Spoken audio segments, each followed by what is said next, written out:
بات جو بنی اسرائیل کے بارے میں ہو رہی تھی وہی یہاں رسول صلی اللہ علیہ وسلم کے بارے میں ہو رہی ہے. تو یہ ان دونوں کی آپس میں ایک بہت گہرا تعلق ہے. تو جتنا ہم گہرائی سے بنی اسرائیل کی غلطیوں کو اور بنی اسرائیل کی جو تمام اس کے پہلو ہیں ان کو سمجھیں گے، اسی کے ذریعے ہمیں خود اپنی بات سمجھ میں آئے گی، اسی کے ذریعے غیر المغضوب علیہم ظاہر ہوگا جو فاتحہ میں بات ہو رہی ہے.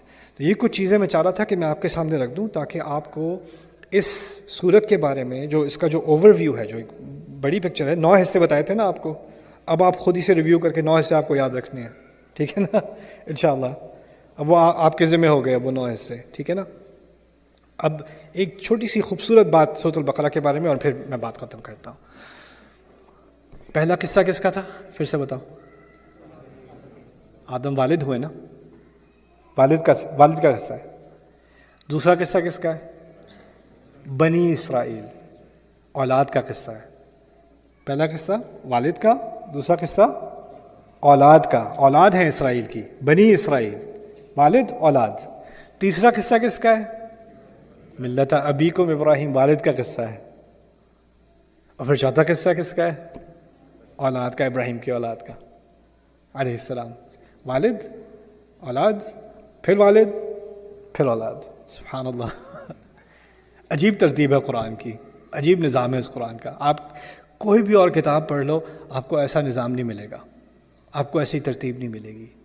آج میں نے جو یہ حصے آپ کو بتائے اور یہ جو تناسب میں نے آپ کو بتایا، آپ اندازہ کرو سورۃ البقرہ تقریباً 10 سال لگے اس کو نازل ہونے میں، ایک دفعہ میں نازل نہیں ہوئی. سورۃ البقرہ کی کچھ آیات ایسی ہیں جن کے بارے میں روایت ہے کہ قرآن کی آخری آیات میں سے ہیں، اور کچھ آیات ایسی ہیں جو مدینے آنے کے بعد رسول صلی اللہ علیہ وسلم کو پہلی آیات جو دی گئیں وہ سورۃ البقرہ میں سے ہیں. اس میں وہ آیات بھی ہیں جو بدر سے پہلے کی ہیں، بدر سے پہلے کی ہیں، یعنی بہت ہی ابتدائی دور مدینے کا. تو یہ جب باقی مدنی قرآن نازل ہو رہا تھا نا، تو اس سارے دوران تھوڑا تھوڑا کر کے سورۃ البقرہ بھی نازل ہو رہی تھی. اور پھر یہ آخر میں جو جمع ہوا ہے یہ اللہ تعالیٰ نے اپنے نبی کے دل میں جمع کرایا صلی اللہ علیہ وسلم. اور یہ سب کتابت کے بغیر، لکھے بغیر جمع کرایا ہے، لکھے بغیر یہ سب جمع ہوا ہے. 286 آیات اس طرح جمع کی گئی ہیں. احکمت آیات ہوئی، اسی طرح سلائی گئی ہیں ایک دوسرے کے ساتھ، ان کی سٹچنگ کی گئی ہے ایک دوسرے کے ساتھ. اور اب ہم پیچھے کتاب کی طرح اس کو دیکھ کے اس کے حصوں کا جائزہ لے کے یہ بتا سکتے ہیں کہ اس میں 9 حصے ہیں اور ان حصوں کی ترتیب ایسے ہے اور ان کا آپس میں ایسے ایسے تعلق ہے. انسان حیران رہ جاتا ہے یہ ہو کیا رہا ہے، یہ کیسے ممکن ہے، یہ بغیر لکھے اور بغیر کسی آپ